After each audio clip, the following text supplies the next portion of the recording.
Señoras y señores, muy buenos días. En nombre de la Asociación Nacional de Empresarios de Colombia, ANDI, les damos la más cordial bienvenida a Colombia Genera 2018, el escenario para que empresarios hablen sobre una nueva mirada a los sectores de petróleo, la energía, la minería y el gas en nuestro país. Colombia Genera también es un espacio en el que se promueven los encadenamientos productivos y en el que analizaremos las perspectivas y la actualidad del sector. Todo ello orientado a aumentar la competitividad de la cadena y el desarrollo económico, social y regional del país. Los invitamos a utilizar en redes sociales el hashtag Colombia Genera, especialmente citando nuestra cuenta oficial @Andy_Colombia. Les recuerdo también a partir de este momento colocar sus aparatos celulares en modo vibración o silencio para evitar interrupciones.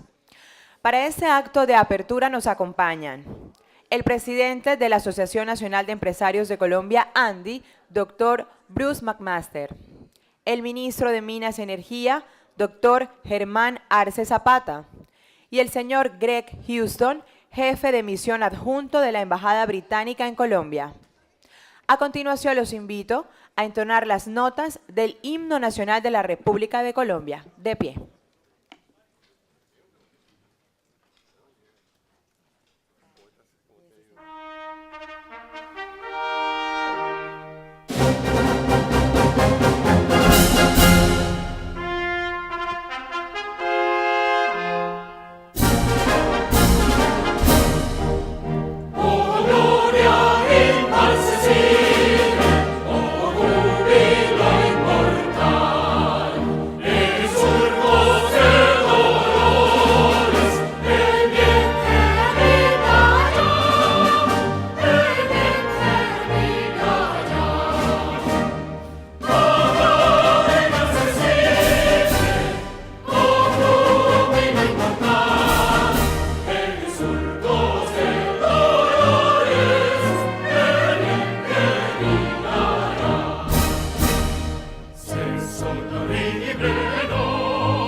Pueden sentarse. Escuchemos el saludo de bienvenida a Colombia Genera del presidente de la Asociación Nacional de Empresarios de Colombia, doctor Bruce McMaster.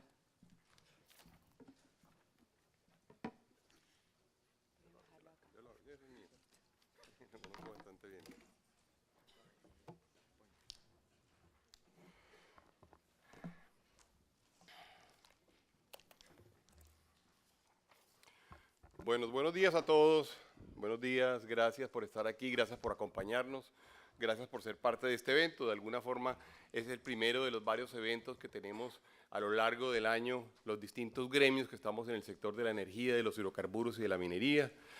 Tendremos los eventos de Kiko, el evento de Ángela, tendremos a Santiago Ángel, en fin, todo el tiempo, todo el año estaremos discutiendo energía. Tradicionalmente este es el primer evento donde tocamos este tema, con la quizá característica muy especial de que tratamos de verlo un poco más macro desde el punto de vista de poder entender varias cosas al tiempo. Aquí entendemos de alguna forma los temas de generación, los temas de distribución, los temas de transmisión, los temas de minería, los temas de hidrocarburos, y de alguna forma nos da una idea un poco más grande como del sector. Luego nos vamos especializando con los otros gremios colegas, nos vamos especializando en los temas más particulares. Le doy un saludo pues muy especial, por supuesto. Se me quedaron los saludos, ministro. Al ministro. Es un ministro colaborador. Le doy un saludo, pues por supuesto, al ministro, Germán Arce, además, ex compañero mío de trabajo, por allá en los años, por allá en el año 2010 y 2011. Ya hace rato, Germán. Han pasado unos años. En el año 2010 y 2011, pero además quien se ha convertido, digamos, realmente luego en el compañero, digamos, en el gobierno para el sector privado con el cual hemos trabajado durante los últimos ya varios meses, años casi. Saludo a Greg Houston, que es el jefe de la misión adjunto de la Embajada Británica en Bogotá. Greg, muchas gracias por estar aquí. Con la Embajada Británica hemos trabajado todos estos años en estos temas en particular. Hemos contado con un apoyo muy especial de ellos, con la participación permanente. Saludo a Ángela Montoya, además compañera nuestra, presidenta de Acolgen, compañera nuestra gremial, a Francisco Lloreda, presidente de la Asociación Colombiana del Petróleo, Kiko. Todo el mundo lo conoce. Orlando Cabrales, que no sé si ya llegó, o está, bueno, no ha llegado todavía, pero estará con nosotros seguramente muy pronto. Presidente de Naturgas, Alejandro Castañeda, presidente de ANDEC, a José Camilo Mansura, a Santiago Ángel, a Mauricio López, presidente de Andesco, Germán Espinosa, presidente de Campetrol. Saludo a Mauri de la Espriella, presidente de Reficar, a Silvia Escobar, al contraalmirante Javier Díaz, y a todos ustedes, a todos los miembros, digamos, agentes activos de este sector que sin duda, y va a ser un poco realmente el tema de la forma como vamos a desarrollar el tema en estos 2 días, sin duda es un sector que requiere hoy en día de una atención especial por muchas razones.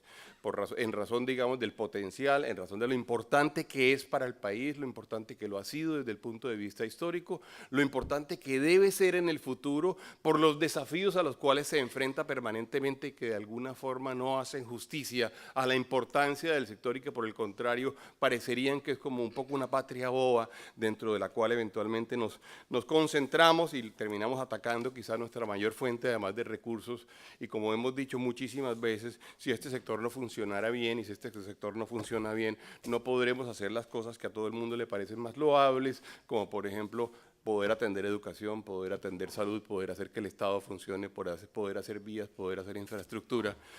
Sin embargo, a veces caemos en la inmensa miopía de atacarlo indiscriminadamente porque aparentemente tiene réditos políticos que a muchos les interesan. Por eso, entre otras cosas, perdón, y lo habíamos dicho así, por eso nosotros hemos denominado, quiero ponerlo atrás, una nueva mirada al sector energético, minero energético, no porque sea nuevo, sino porque sí creemos que Colombia tiene que tomar en este momento una decisión. Y si ustedes me dijeran, en una frase, diga el resumen de lo que va a pasar en estos 2 días, yo tendría que decir, Colombia tiene que tomar una decisión en cómo va a mirar este sector de aquí en adelante, porque no es inteligente lo que estamos haciendo desde el punto de vista de medios de comunicación y desde el punto de vista social. Nosotros creemos que el sector debe, en la medida en que seamos realmente asertivos, debemos jugar un nuevo rol en la economía, y no solamente por la capacidad que tenemos de generar ingresos para el país, la capacidad que hay de generar divisas, la capacidad que tiene de, por ejemplo, poder cerrar la balanza cambiaria o la balanza comercial o la cuenta corriente, sino por la capacidad que tiene además de generar empleo, de generar trabajo, de generar recursos en las regiones. Y también creemos que de alguna forma, y esto de alguna forma yo debo decir, es parte como de del reconocimiento que nosotros proponemos que se haga, del autorreconocimiento. Nosotros creemos que eventualmente vale la pena que asumamos como una nueva mirada también desde el sector privado que nos permita posicionarnos mejor, que nos permita además ser más activos, ser mejor recibidos y ser mejor pues percibidos realmente en términos de la opinión y de las comunidades. Cuando uno mira la economía colombiana, lo cierto es que la economía colombiana es una economía pues, que en realidad encuentra un sector, se encuentra realmente hoy en día diversificada, mucho más de lo que nuestras exportaciones realmente reflejan. Si ustedes se dan cuenta, digamos, en esa gráfica que tienen ahí en las pantallas, ustedes ven que, por ejemplo, suministro de energía, electricidad y gas y agua, estamos hablando del 3% del PIB, minería y hidrocarburos, estamos hablando del 6% del PIB, es decir, estamos hablando de cerca del 9% del Producto Interno Bruto colombiano. Entonces, decir que la economía, por ejemplo, es solamente una economía concentrada en la minería, hidrocarburos y energía, pues no es acertado, es una economía que hace muchas otras cosas. Lo que sí sucede, y esto es muy importante, es decir que en términos de la actividad de comercio internacional, en términos de la capacidad de exportaciones, nosotros sí tenemos un sector que es muy importante en términos de su participación en las exportaciones. Y ustedes ven como, por ejemplo, y les voy a hablar del bloque del centro, en el año 2015 el 54% de las exportaciones fueron minero-energéticas, incluyendo hidrocarburos, por supuesto. En el año 2016 estamos hablando del 49.6% y en el año 2017 estamos hablando del 55%. Y también, y esto es muy importante porque para poder cerrar esa balanza es muy importante la inversión extranjera, es el sector con mayor capacidad de atracción de inversión también.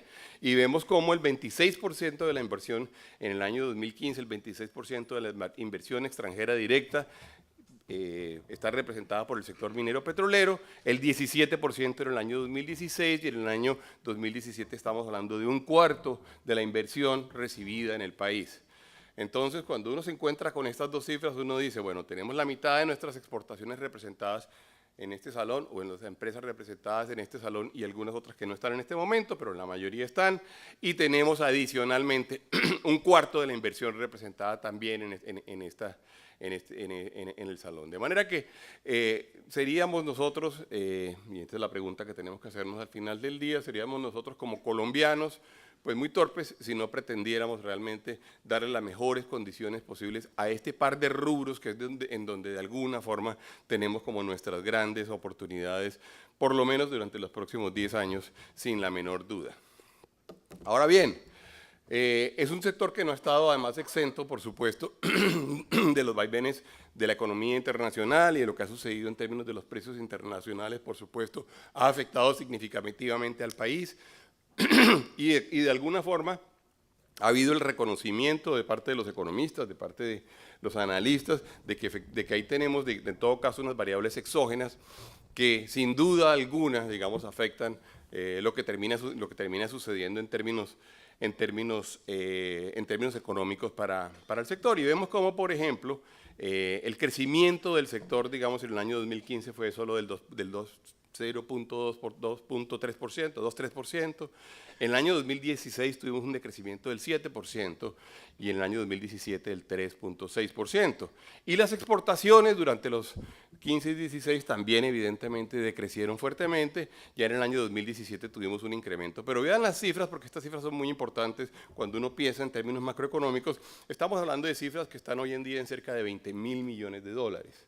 20.000 millones de dólares, y esto es muy importante que el resto del país lo entienda, que el resto de la economía lo entienda, son muy difíciles de producir en cualquier otro sector. No vamos a tener otro sector pronto, digamos a la mano, rápido, donde podamos producir nosotros 20.000 millones de dólares.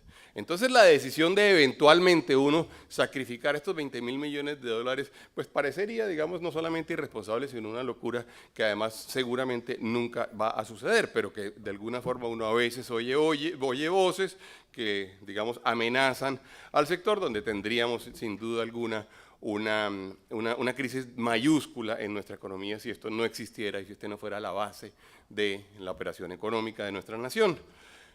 En términos de la inversión extranjera estamos hablando de cifras siempre grandes, cifras que se refieren a 3.800 millones de dólares, 2.200 millones de dólares, 3.500 millones de dólares. Quizá el año 2015 tiene allí, digamos, una cifra particularmente grande que tenía que ver con la venta o la compra de Isagen, digamos, de una compañía que ya existía y de alguna forma, aunque es inversión extranjera directa, no fueron nuevas inversiones, pero eso generó, digamos, un outlier, digamos, en el comportamiento, pero hemos tenido en todo caso, digamos, un comportamiento donde estamos hablando siempre de 2.000, 2.500 millones de dólares que nos permiten también terminar de balancear la cuenta. En términos de energía y gas, de electricidad y gas, perdón, pues por supuesto, digamos, las cifras de balanza comercial pues son menores, son bienes mucho menos transables que los bienes que tienen que ver con hidrocarburos y con minería. Sin embargo, son bienes que para nosotros son muy importantes y son muy importantes también, digamos, perdón, el dato de Isagen aparece aquí en el año 2016, es en esta gráfica y corrijo lo que dije en el slide anterior, que son los 3.599 millones de dólares. Ahí tienen el dato de la compra de Isagen, de manera que los otros, este sí es un verdadero outlier, porque vean ustedes cómo están los otros datos de inversión extranjera directa en estos sectores, que en todo caso no son despreciables. Conseguir unos 500 millones de dólares de inversión extranjera, ministro, pues usted tiene que hacer muchos roadshows para lograr 500 millones de dólares, de manera que en todo caso este sector lo logra permanentemente, y eso el ministro lo sabe, que además es experto en no solamente los temas públicos, sino en banca de inversión también. Bueno, en términos de energía y de electricidad y gas, hemos tenido en todo caso, digamos, y esto es muy importante porque siempre vemos, digamos, el dato de crecimiento como participación del PIB, qué tanto pesa y cómo crece, y vemos que en todo caso nos hemos mantenido en unos niveles más o menos estables, con excepción probablemente del año 2016, y el tema de exportaciones, en realidad este cuadro no es ni siquiera relevante porque si ustedes se dan cuenta las cifras son muy pequeñas, porque estamos hablando de 6 millones de dólares, 400 mil dólares. En inversión extranjera directa, nuevamente, tenemos la cifra que acabamos de mencionar ahorita. Sin embargo, ¿usted me regala un tinto, señor? No es que me vaya a demorar mucho. Sin embargo, digamos, uno tiene que decir y hablar claramente. El año 2016 y el año 2017 han sido años complejos para el sector. Y ha habido varias razones por las cuales, digamos, uno puede, digamos, hacer esta afirmación. Y como todos sabemos, es mejor conocer y es mejor hablar con las cifras, es mejor hablar con los hechos para que podamos eventualmente entender nuestras realidades, hacer los diagnósticos bien hechos, tomar correctivos si hubiera lugar a los correctivos.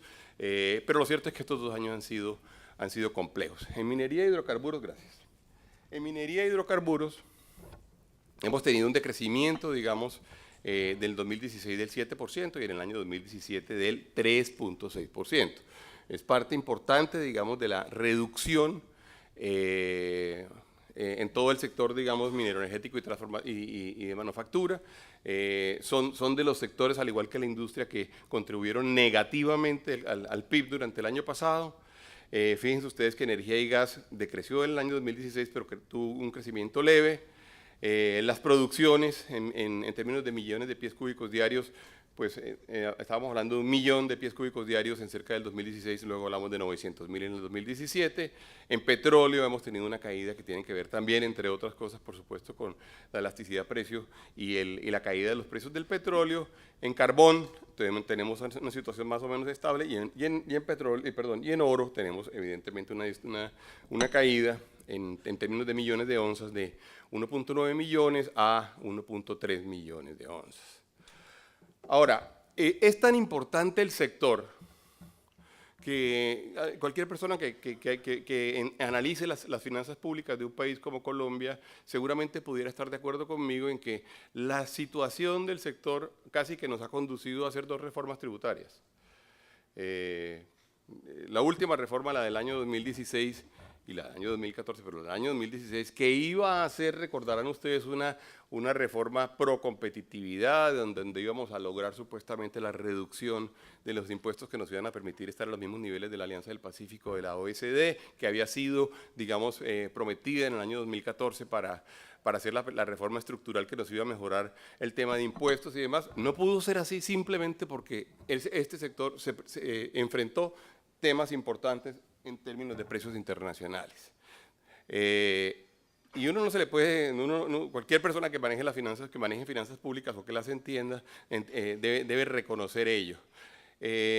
Ahora, lo que tenemos en este momento, digamos, son unas proyecciones, y estos son los ingresos, lo que se llama la renta petrolera, los ingresos del gobierno nacional provenientes del petróleo, que tuvimos unos niveles que estuvieron en un momento dado por encima del 3% del Producto Interno Bruto, cerca del 3.2 o 3.25%, y que en este momento están siendo proyectados un poco por encima de medio punto del PIB, incluyendo la excelente noticia que todo el mundo registró hace un par de días, o ayer o anteayer, de los dividendos que Ecopetrol va a distribuir, que yo diría que es una de las mejores noticias económicas que Colombia puede registrar durante este año.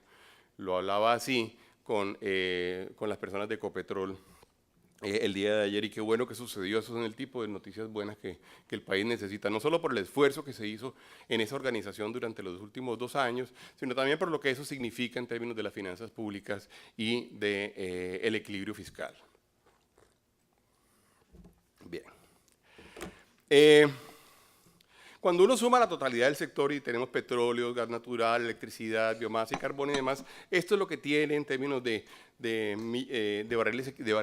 millones de barriles equivalentes en términos de petróleo. Tenemos que,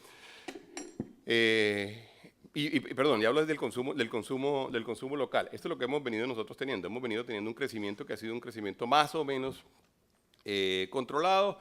Colombia no ha generado, digamos, inmensas nuevas demandas. Colombia, además, digamos, y eso lo conversábamos hace unos días con el ministro, Colombia tiene en este momento, digamos, planes suficientemente tranquilizadores en términos de qué va a suceder en términos de la oferta, en términos energéticos, que en algún momento, hace algunos años, digamos, fue una de las grandes preguntas que se plantearon, de manera que aquí tenemos, digamos, una proyección, un registro de esta naturaleza.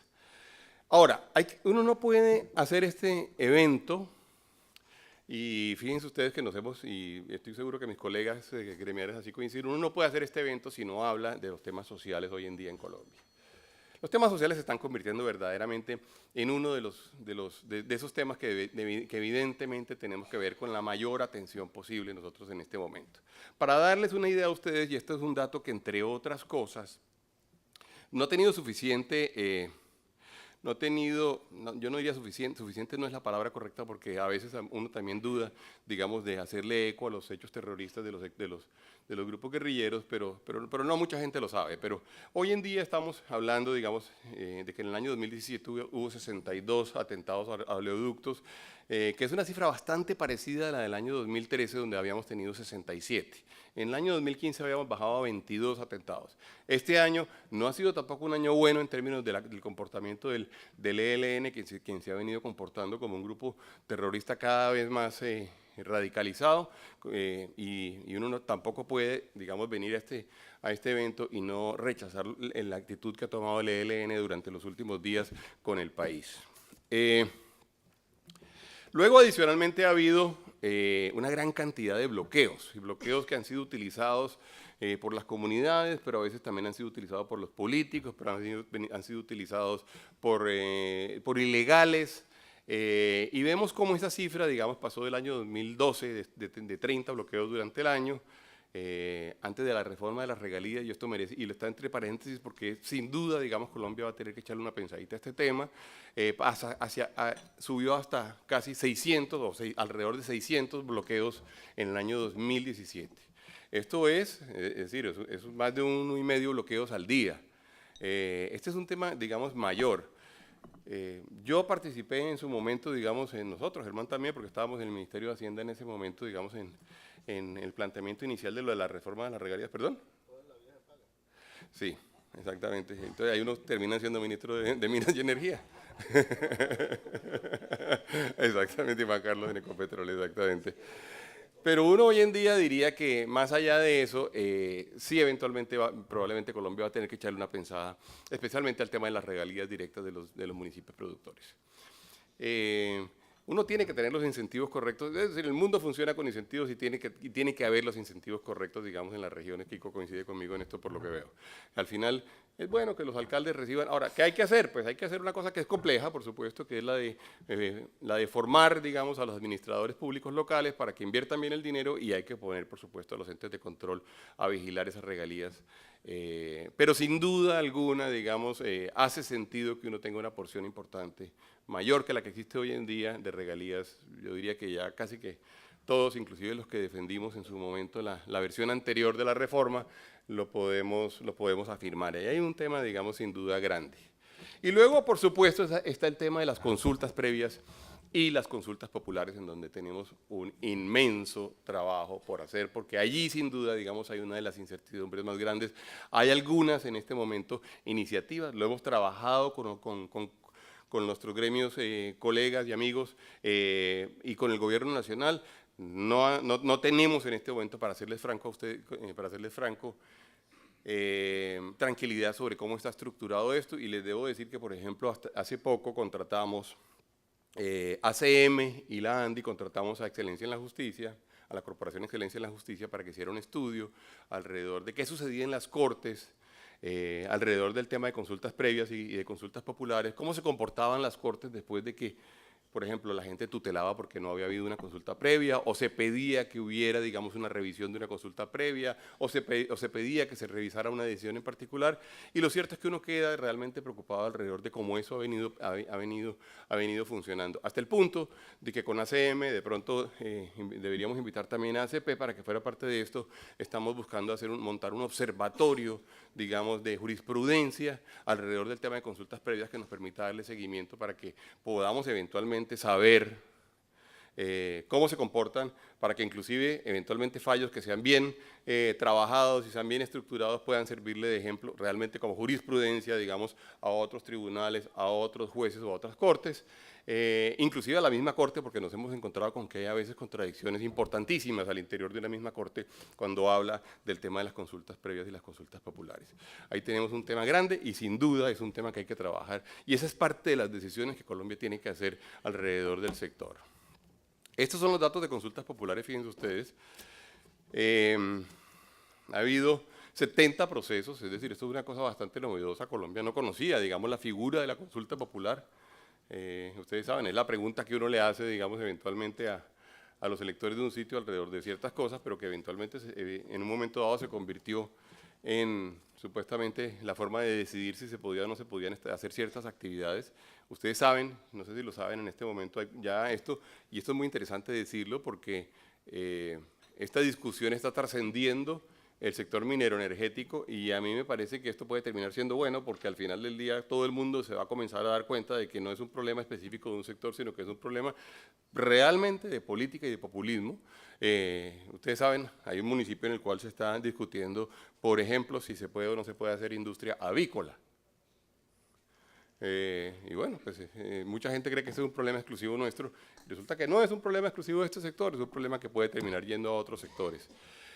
Ha habido también, digamos, y esto de alguna forma interesante, ha habido luego fallos de las Cortes que han generado, digamos, alguna tranquilidad, corrigiendo actuaciones concretas, digamos, que eventualmente se querían tomar con base en las consultas populares.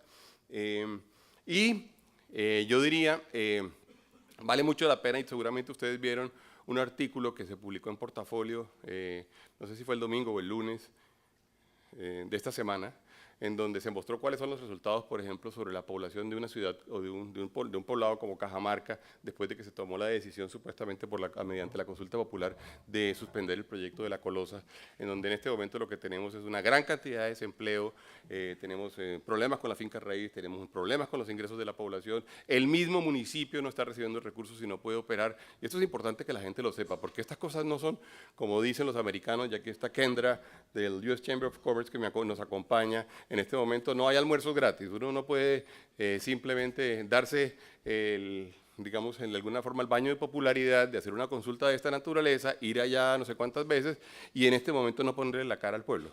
Yo por ahí puse un trino ayer o anteayer y le dije, bueno, ¿dónde están los líderes políticos que con populismo fueron y propiciaron, digamos, esta consulta popular? Porque no van y le ponen la cara al pueblo en Cajamarca.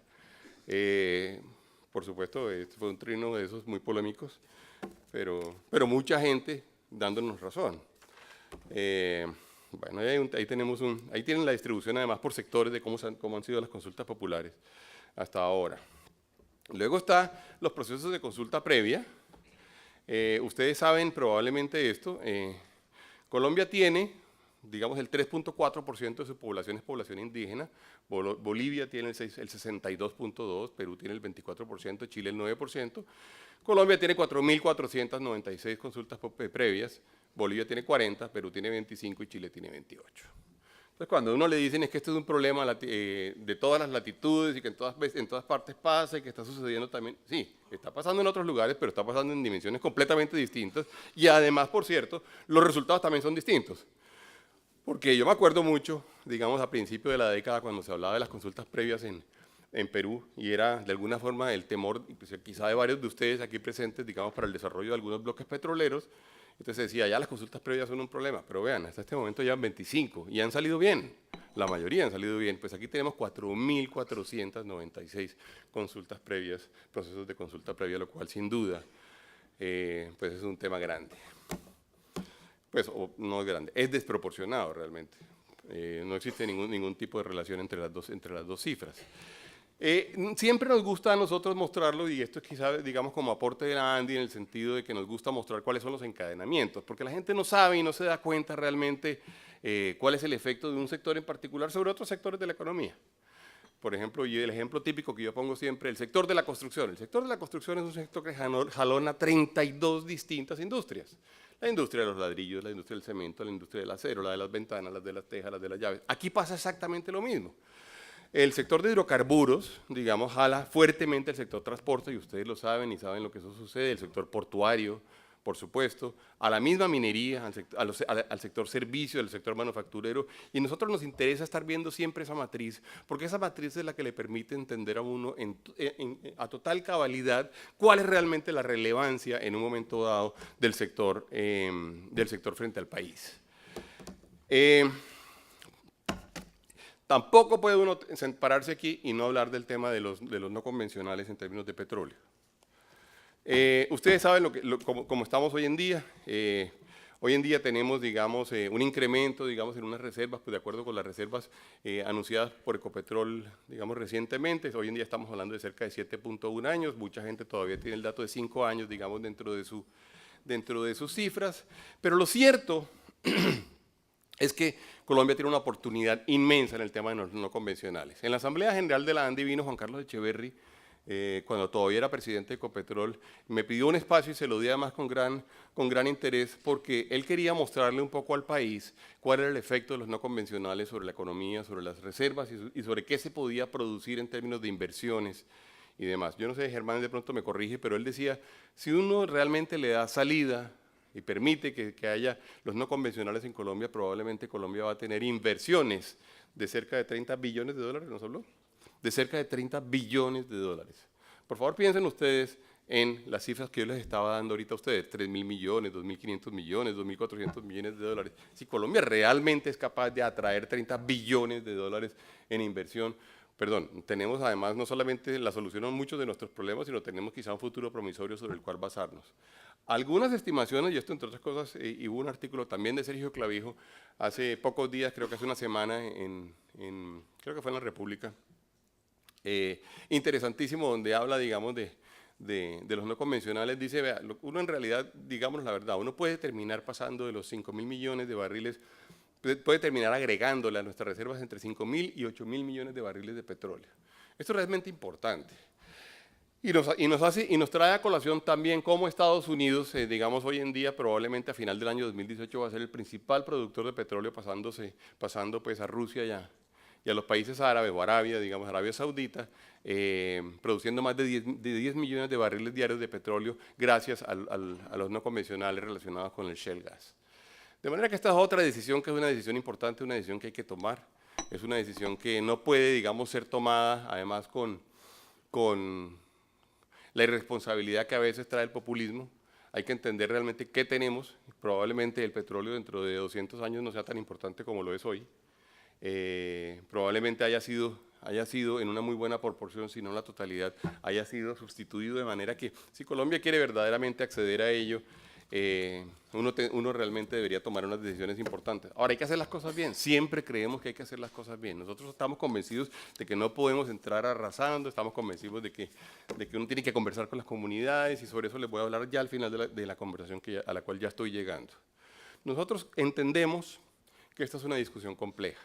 Nosotros creemos que tenemos que estar muy atentos desde el punto de vista regulatorio y desde el punto de vista tecnológico, digamos, a las mejores prácticas que siempre se vayan produciendo. Entendemos que además es un tema que hay que trabajar con las comunidades, que hay que trabajar local y que uno tiene que dejar a la gente tranquila. Entendemos que hay que darle información a las personas, hay que darle información, digamos, a las comunidades, las que están preocupadas por el agua, trabajar con ellos, las que están preocupadas por el tema de sostenibilidad, trabajar con ellos, además atender lo que efectivamente ellos necesitan, pero hay que hacerlo bien.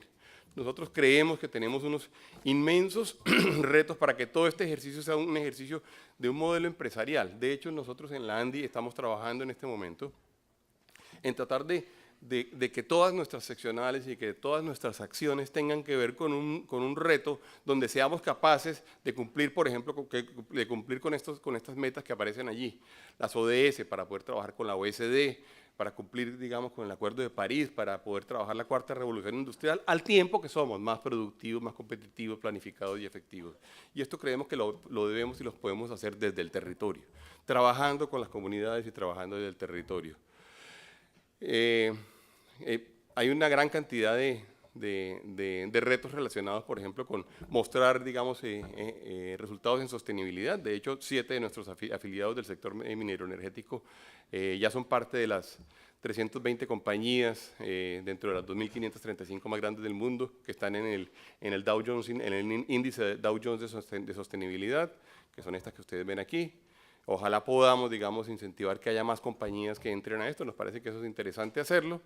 Y esto es un poco lo que les decía ahorita. Nosotros queremos verdaderamente lograr, digamos, esa visión del territorio, que todo el mundo entienda que está en un momento dado en una cuenca, que está ubicado en una cuenca, y que esa conversación con la cuenca sea una conversación además con las comunidades y que nos permita entender. Y las comunidades qué les preocupa y cómo podemos nosotros solucionarlo y cómo podemos tranquilizarlo y cómo podemos operar allí realmente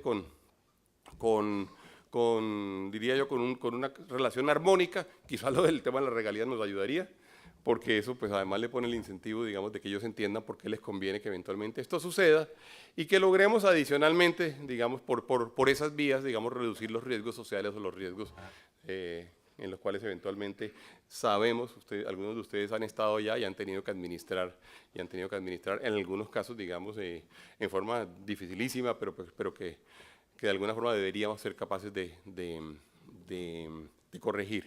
Esta visión territorial que queremos proponer es un trabajo en donde buscamos que podamos nosotros articular un trabajo con instituciones públicas, con infraestructura y logística, con sociedad civil, el concepto de cuenca del cual les estaba yo hablando ahorita, el concepto sectorial, trabajar con la academia y trabajar inclusive con los políticos de la región, siempre hacerlo y que ellos entiendan que nosotros somos parte, digamos, realmente de toda esa dinámica social, pero también, y esto es la parte, digo, como no de la autoflagelación, pero sí de la autorreflexión, nosotros entender que también estamos en esa región y seguramente nos va a terminar yendo mejor, y esa es la nueva como aproximación que nosotros queremos plantearles a todos ustedes de aquí en adelante. Y ahora sí, para terminar, les queremos hablar de la mesa de energía y gas en la cual hemos venido trabajando. Es un ejercicio único porque es un ejercicio donde hemos centrado prácticamente a todos los actores de la cadena para buscar, digamos, que se produzcan los ajustes en regulación, que atienda la demanda, buscar que se incentive la respuesta de la demanda, buscar cogeneración y autogeneración, buscar que haya también relaciones mucho más, digamos, organizadas y coordinadas de largo plazo para que podamos contar nosotros con un escenario que para todos sea un escenario satisfactorio, menos de confrontación, pero mucho más de generar sinergias. Nosotros sentimos que ha sido un ejercicio único en sentido de que muchas de las discusiones que en el pasado se daban realmente de forma muy confrontacional, hoy en día son verdaderamente decisiones de venga a ver cuál es la mejor decisión que podemos tomar nosotros como país y como sector y cómo hacemos para no simplemente distribuirnos el país, sino tratar de que el país sea un país más grande. Y así hemos ido unidos, además donde las autoridades, a la CREC, al Ministerio, a la UPME, hacerles nuestras propuestas y hacerles nuestras solicitudes. Yo estoy seguro que además para ellos es mucho más sencillo cuando uno llega, digamos, con una visión de sector más coherente, más comprensiva, digamos, como en una traducción mala del inglés, pero que incluya más agentes, porque de alguna forma no los enfrenta a tener una gente que dice una cosa radicalmente a lo que dice la otra. En esa mesa, me faltó por decir, fíjense ustedes, además, quiénes son los miembros de esa mesa hoy en día.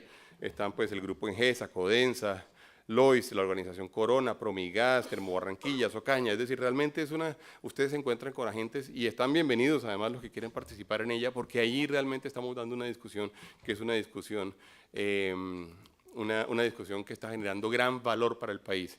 Tenemos la mesa de movilidad sostenible, donde está pasando de alguna forma lo mismo, y ojo con esto porque usualmente había habido una gran discusión, digamos, entre los productores de automóviles y las personas que querían tener iniciativas de movilidad sostenible, y aquí hoy en día lo que tenemos es sentados los vicepresidentes de sostenibilidad de la ANDI, con Naturgas, con la Cámara de la Industria Automotriz, con la Cámara de Transporte de Pasajeros, es decir, como que estamos como realmente creyendo que somos capaces de poder trabajar entre todos. Tenemos otra mesa, que es la mesa de encadenamientos del sector minero energético. Estamos convencidos de que si uno es capaz de producir más encadenamientos, uno puede lograr eso que hablábamos territorial, de lograr que la gente sienta, digamos, cuál es el beneficio realmente de poder tener este sector, digamos, presente en el país. Y fíjense ustedes, tenemos estas compañías Codensa, Isagen, Promigas, Anglogol, Argos, Terpel, como parte de esta mesa. Es muy importante, creemos nosotros, hacer esfuerzos, digamos, en producir encadenamientos, las cosas que se necesitan, busquemos comprárselas, busquemos desarrollar proveedores, busquemos generar innovación. Tenemos el Centro Nacional del Agua, que es el que nos permite, además desde el punto de vista técnico, desde el punto de vista de conversación, desde el punto de vista de científico, poder hablar de los temas del agua que terminan siendo usualmente también utilizados por los populistas, porque cuando uno le plantean una discusión entre alguien nos lo decía ayer, una discusión entre agua y carbón. Sí, no, pero cuando uno dice, ¿sabe qué? Discutamos bien entre agua y pobreza. Y de repente la gente dice, bueno, es que sí, de repente hay ciertas cosas que vale la pena trabajar bien para superar la pobreza, entre agua e inequidad, entre agua y educación, entre agua y salud. Y de repente uno ahí termina, y ese es el tipo de discusiones que queremos hacer, realmente medir bien cuál es el efecto de cada cosa y poder saber realmente qué es lo que se puede hacer. Queremos ser, por supuesto, sostenibles, es una de nuestras grandes metas, pero queremos dar discusiones científicas. Hablábamos, todo esto lo he mencionado ahorita, pero como resumen final, retos grandes que tenemos: el desarrollo de los no convencionales, la definición sobre las atribuciones de las autoridades nacionales o las locales frente a los recursos naturales no renovables, la reglamentación de las consultas previas, y sobre eso seguramente hablaremos el día de hoy, por supuesto la lucha contra la extracción ilícita de minerales, la reforma a las regalías, lo mencioné también, el sistema, digamos, tributario competitivo y que promueva la inversión, lo mencionamos, incentivar la respuesta a la demanda, ajustes que permitan que se atienda la totalidad de la demanda aún en situaciones de escasez, una discusión que seguramente se va a dar, digamos, y vale la pena que se dé y que de alguna forma se produzcan recomendaciones alrededor de la planta de regasificación, el tema de Electricaribe, que tan importante es para nuestra región, que tan importante es para nosotros, y esta va a ser seguramente una discusión que también va a estar presente durante estos 2 días, de manera que quizás los 2 días van a quedar cortos para todo lo que tenemos que hacer y todo lo que tenemos que decir, pero sí quería, digamos, hacerle una pasada general sobre todas las cosas que en este momento consideramos importantes. Bienvenidos todos. Esperamos que estos 2 días para ustedes sean útiles. Les agradezco mucho por su tiempo.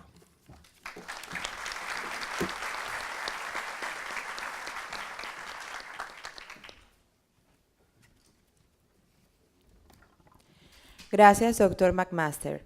Damos paso al señor ministro de Minas y Energía, Germán Arce Zapata.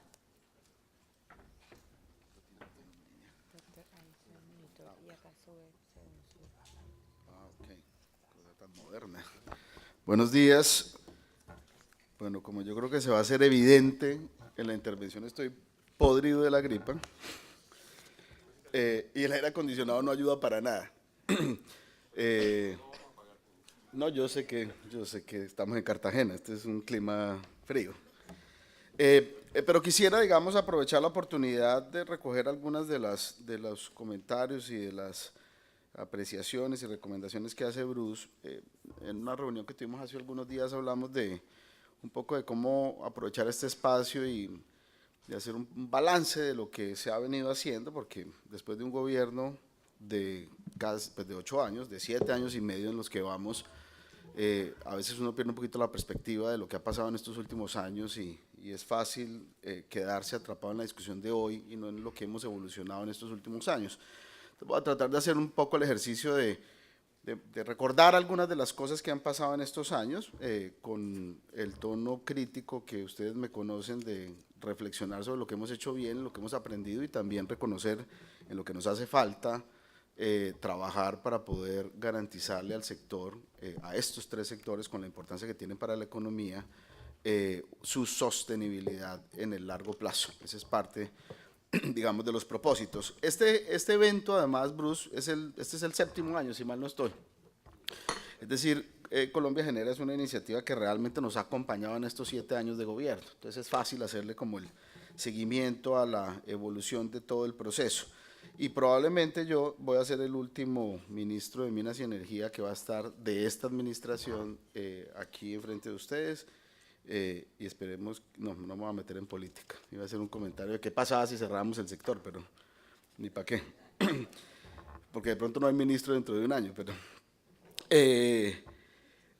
un par de las cifras que mencionaba Bruce al comienzo, que son de pronto verdades de apuño para nosotros, pero no para todo el mundo, este es un sector que representa el 9% del PIB en promedio durante los últimos 7, 8 años. El de hidrocarburos y minería el 7, más 2 de energía es el 9% total. Y eso hace, o que contradiga un poco la historia de que el modelo económico del país es exclusivamente minero energético. Es una parte muy importante del pastel, pero este país hace más cosas y hace muchas otras cosas. El problema de fondo, y Bruce lo mencionó, o el problema de fondo no, la realidad de fondo es que este es un estado minero energético. Es decir, los ingresos del Estado sí dependen de manera muy importante de la capacidad que tiene este sector de producir rentas, porque no hay otro sector que genere contribuciones, impuestos, regalías e impuestos territoriales en el tamaño y el volumen de lo que nosotros hacemos como sector agregado. En el mejor de los años representábamos 1 de cada 4 pesos que entraban a las finanzas públicas nacionales y 1 de cada 2 que entraban a las territoriales. Es decir, lo que le pasa a esta industria tiene un efecto directo en las finanzas públicas nacionales y territoriales, y eso hace que una situación o una crisis como la que vivimos en los años 2015-2016 se sienta en la economía, y se sienta duro, y se sienta por un largo plazo. Porque un ajuste en precios del 70 o 60% promedio como el que tuvimos, evidentemente le pega a las finanzas públicas. Pero la realidad es que en estos últimos, aquí me faltan las cifras del cierre del año 2017, el sector le ha aportado 140 billones de pesos en regalías entre los años 2010 y 2016, impuestos y dividendos. No hay ningún otro sector de la economía que haga un aporte de ese tamaño. No voy a menospreciar el aporte de los demás sectores de la economía, pero la importancia estratégica de este sector es sobre todo relevante para la administración de las finanzas públicas. Hemos venido trabajando durante estos años, y voy a tratar de hacerlo un poco como por paquetes. Vamos a hablar de hidrocarburos primero, y es en el plan de desarrollo, en el que tuvimos la fortuna de trabajar Bruce y yo en el año 2010, 2011, se definieron 2 fronteras sobre las cuales íbamos a trabajar para responder esa pregunta de dónde vendrán las reservas con las cuales el país va a garantizar su autoabastecimiento en el largo plazo. Y esa decisión que se tomó en el año 2010, que tenía como propósito mandar la señal de hacia dónde nos íbamos a mover en el sector de hidrocarburos, traía 2 tareas fundamentales y que quedaron plasmadas en el plan de desarrollo del año 2010 y ratificadas en el del año 2014, y es desarrollar costa afuera y no convencionales. Esa no es una decisión de hoy, ese no es un embeleco que nos dio en las últimas semanas de gestionar una licencia. Desde el año 2010 dijimos en la ley, el país necesita abrir estas 2 fronteras, y para abrir estas 2 fronteras tiene que construir un plan sobre el cual va, 1, a aprender de las experiencias internacionales, y 2, construir todo el marco normativo y regulatorio que se requiere para desarrollar esas 2 fronteras. El año 2016 tuvimos la campaña de sísmica más grande que se hizo en el mundo, 39.700 y pico de kilómetros de sísmica 2 de equivalente. Lo hicimos en el Caribe Offshore, y lo hicimos en el Caribe Offshore porque llegamos a ese punto en el que llegó inversión nueva para desarrollar una frontera que no conocemos. que geológicamente no hemos estudiado. Hacía 30 años no invertíamos en exploración en el Caribe después de los hallazgos de La Guajira. Es decir, lo que pasó en el año 2017 fue muy importante. 680 millones de dólares costó la campaña exploratoria del año pasado, 5 pozos, 3 con resultados positivos. Eso es muy importante para el desarrollo de esa frontera, cosa que no va a pasar hoy, no va a pasar en el 18, no va a pasar en el 19. Las decisiones que se tomaron en el año 2010 y que se vinieron preparando para llevarnos a una campaña exploratoria como el año 2016, las vamos a ver en 2 gobiernos. Pero si no hubiésemos tomado la decisión del año 2010, no hubiésemos llegado a la campaña exploratoria del año 2017, no estaríamos hablando de multiplicar por 2 o 3 las reservas si logramos desarrollar esa frontera con un potencial de recursos que la geología parece nos puso allí y que esperamos que los económicos y las condiciones contractuales permitan desarrollarlos. Vuelvo y les digo, decisión tomada desde el año 2010-2011 en ejecución hoy y que estará en la próxima década dentro de la agenda de trabajo de este sector. El otro frente, y Bruce mencionó las cifras, es el frente de no convencionales. No convencionales, y no quiero caer, digamos, en obviedades en esta explicación, es la siguiente frontera, fue la que cambió completamente el mapa energético del mundo con la entrada de Estados Unidos a los no convencionales. Y no convencionales depende, diría yo, de 2 cosas fundamentales. Uno, de que haya recursos. Colombia parece tener los recursos. Eso es lo que nos dice el conocimiento geológico que tenemos hoy. Pero además de que tengamos recursos, necesitamos desarrollar las condiciones sociales y medioambientales para poder desarrollar ese recurso y potencialmente multiplicar la capacidad de asunción o de sumar más reservas dentro del balance y de sumar más barriles dentro de la producción. Ese ejercicio, que de nuevo también empezó en el año 2010-2011 con las primeras señales del plan de desarrollo, que tuvo un hito muy importante cuando se expidieron los términos de referencia en el año 2014 para actividades exploratorias, cosa que no ocurrió ayer, ocurrió en el año 2014 después de un trabajo que hicimos con el gobierno americano y el gobierno canadiense, particularmente en ese ejercicio, donde construimos unos términos de referencia que reconocían el aprendizaje que además habían tenido estos países en desarrollar sus recursos. Nosotros no somos el conejo de Indias en este proceso. Nosotros estamos entrando en una curva de aprendizaje que lleva más de una década, casi 15 años, en los que países como Estados Unidos y Canadá han evolucionado de manera muy importante y nosotros podemos tomar esa curva de aprendizaje en un punto distinto al cual le tocó a ellos desarrollarla hace 15 años. Los problemas que vemos hoy en día, que son materia de discusión y que entendemos la preocupación de las comunidades, son problemas atendidos, evaluados, con planes de mitigación y con mecanismos que permiten controlar los impactos de estas actividades. Pero aquí nos estamos jugando el futuro. Esa pregunta que es la que me hacen a mí todos los días, señor ministro, ¿cómo garantiza usted el autoabastecimiento del país? Buscando crudo, explorando. Si no damos condiciones para desarrollar esas nuevas reservas, pues dentro de 5 años simple y llanamente no va a caernos crudo del cielo. Hay que sacarlo y hay que sacarlo de manera ordenada y técnica con el fin de que podamos garantizar la sostenibilidad de esas actividades. Esos 2 frentes han estado presentes en la agenda de los últimos 7 años. Podemos hablar de los hitos particulares, pero sobre todo creo que es importante entender que hacia adelante, esa es una tarea que quien llegue tiene que ser capaz de seguir empujando y desarrollando.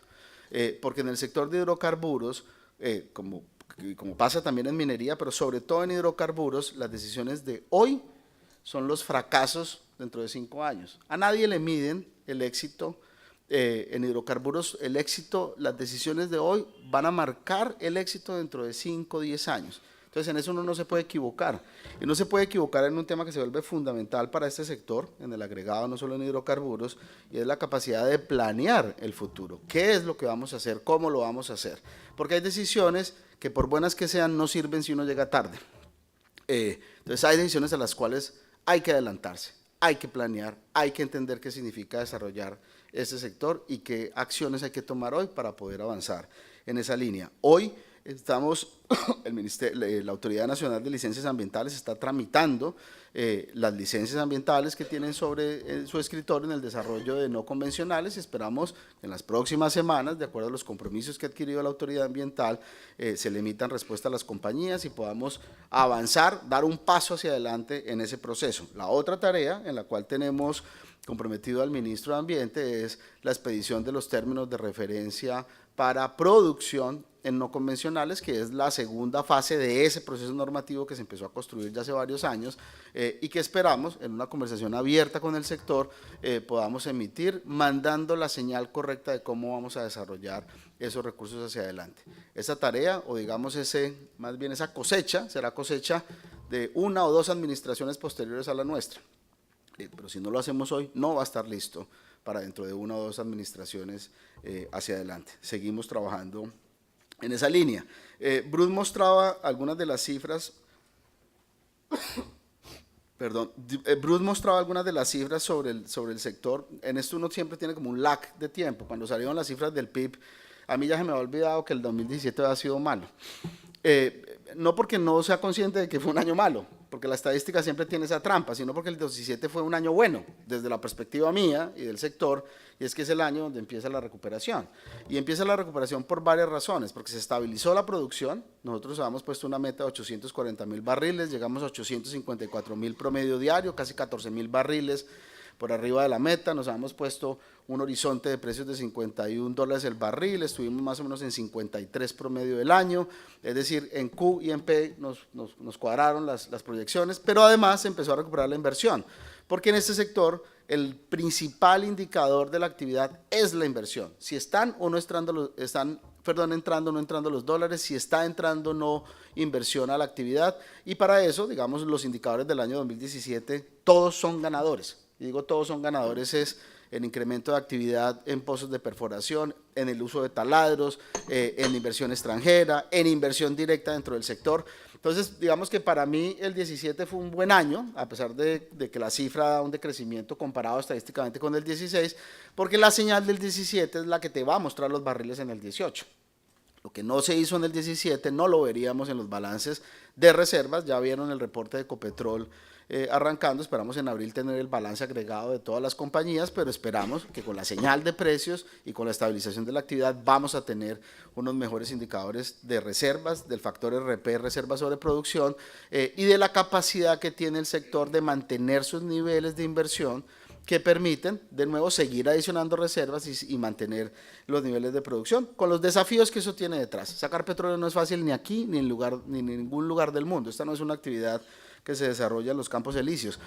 Nosotros hacemos petróleo en sitios muy complicados, y Colombia está cumpliendo 100 años de actividad petrolera. No llegamos a 100 años sacando crudo en la 72 con séptima, llegamos a 100 años sacando crudo en el Valle del Magdalena Medio, en el Meta, en los Llanos, en Arauca, en el Putumayo, y en esa misma línea seguimos trabajando en estas regiones. Bruce lo mencionó y al final voy a tratar de hacer una reflexión sobre eso.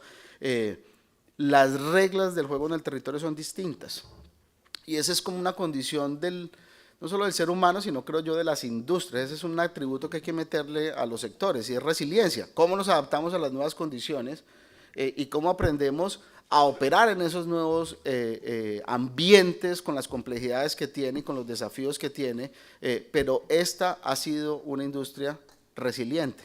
Uno no llega a los 100 años de madurez por ser una industria oportunista, y eso creemos que el sector lo está entendiendo de manera clara cuando vemos el grado de actividad y la recuperación en la inversión que vimos durante el año 2017 y que estamos viendo en los indicadores del año 2018. Se hicieron muchas cosas. Hay mucha gente que critica que aquí no pasa nada. Pasan cosas todos los días y el sector lo sabe. Modificamos los acuerdos, nos ajustamos los términos de los contratos de IAMP y de la ANH en el año 2015 para no perder las inversiones que habíamos capturado en las rondas anteriores. Nos hemos venido ajustando, o hemos venido adaptando de nuevo la manera como se relaciona la nación y las compañías en sus contratos. Emitimos un nuevo acuerdo de asignación de áreas a finales del año pasado. Estamos trabajando en los términos de referencia de los contratos de Costa Afuera, que esperamos sacarlos en el próximo mes. Hemos trabajado muy activamente con todas las empresas en incluir todos los comentarios necesarios para que la señal de esos términos de referencia que desarrollan el acuerdo, que desarrollan contractualmente el acuerdo, pues estén alineadas con las expectativas que tenemos de largo plazo. Es decir, seguimos trabajando y seguimos trabajando con el propósito de tener un mejor año 2018 y de generar unas reglas claras para los operadores. Tenemos unos retos monumentales en el tema de gestión del territorio. Nosotros nos hemos puesto en la tarea desde el Ministerio de liderar un poco esa conversación desde lo minero, hidrocarburos y en el sector de energía, de poner unas reglas, de definir cuáles son esos principios sobre los cuales estamos teniendo conflictividad en el territorio. Eso no quiere decir que lo estemos haciendo bien. Eso solo quiere decir que reconocemos que tenemos un reto y que ese reto hay que abordarlo, y para abordarlo hay que tener una estrategia. Uno no puede llegar al territorio a ver qué le pasa. Hemos ido al Meta, fuimos al Casanare, hemos ido al Putumayo, hemos ido con las compañías, y yo de manera muy, no sé, tranquila o irresponsable, no sé cómo llamarlo, les he dicho, esto nos toca a nosotros allá. Nos tenemos que meter nosotros. Esto no nos lo va a resolver un tercero.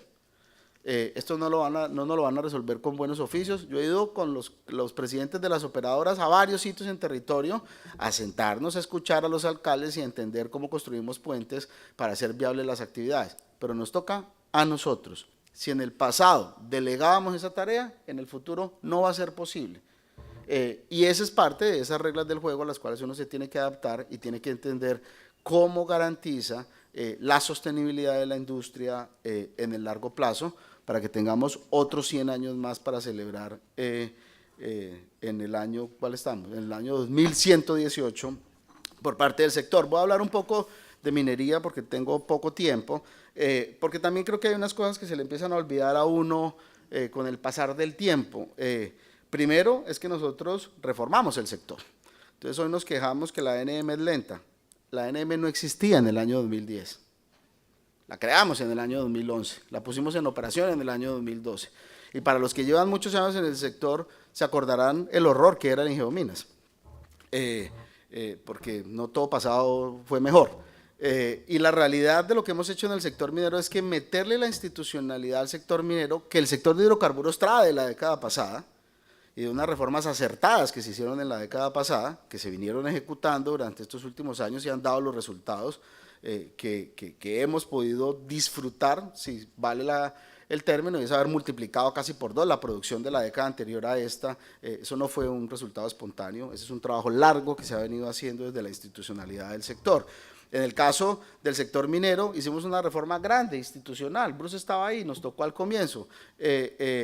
Creamos la Agencia Nacional de Minería, le dimos una función clara al Servicio Geológico Colombiano, y los que están lidiando hoy con el Servicio Geológico Colombiano entenderán la diferencia de lo que teníamos en el Ingeominas de hace una década y lo que tenemos hoy en el Servicio Geológico Colombiano, que ha pasado de un 14% del conocimiento geológico a casi un 60% en los últimos 4 años, con recursos focalizados y canalizados en poder mostrar cuál es el potencial del recurso minero que tenemos. Nosotros tenemos unos bajos niveles de exploración y de titulación en Colombia, menos del 4% de los títulos. Solo 1 de cada 100 solicitudes se convierte en una mina, es decir, el país tiene un potencial en minería monumental, sin desarrollar, que la presencia del conflicto además hacía casi imposible entrar a algunas de estas zonas, a evaluar el tipo de conocimiento geológico o a adquirir conocimiento geológico que nos permitiera jalonar recursos de inversión.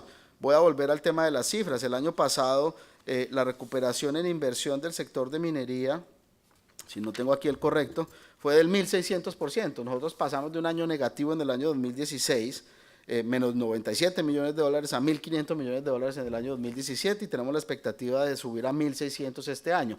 Esas son cifras muy importantes y muy contundentes en una industria que hacía muchos años no tenía proyectos específicos aprobados como logramos aprobar en los últimos años. Tenemos 3 proyectos de explotación minera: San Roque, Buriticá y Santa Rosa. Esos 3 proyectos multiplicarían por 3 la producción de oro legal del país. Y en estos últimos años son los primeros bloques que se logran licenciar medioambientalmente, que han adquirido licencia social en el territorio y que tienen título minero. Hacía décadas, creo que 3 décadas, no aprobábamos ningún proyecto de gran minería en el país. Eso es importante.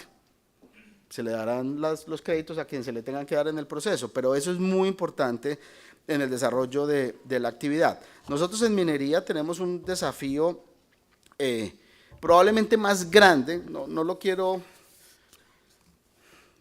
no los quiero graduar, pero es un poco más compleja la realidad minera a la hora de desarrollar las actividades en el territorio que la realidad en hidrocarburos. Digamos, la complejidad de desarrollar actividades es la misma, pero en el caso de minería, el nivel de activismo social y político que tenemos en contra de la minería es un poco más grande, y eso hace que el desafío en el sector minero sea un poco mayor.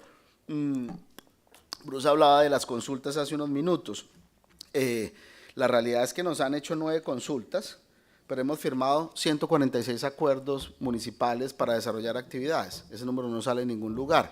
Es decir, por 9 municipios que han proscrito o prohibido la actividad vía un mecanismo que legalmente no es el mecanismo para hacerlo, hay 146 que han venido ante la autoridad y le han dicho a la autoridad: yo quiero incorporar en mis planes de ordenamiento territorial cómo puedo desarrollar este recurso. Eso también es resaltable desde el punto de vista de lo que hemos logrado en medio de una crisis como la que tuvimos el año pasado, y es entender que hay regiones cuya vocación es minera.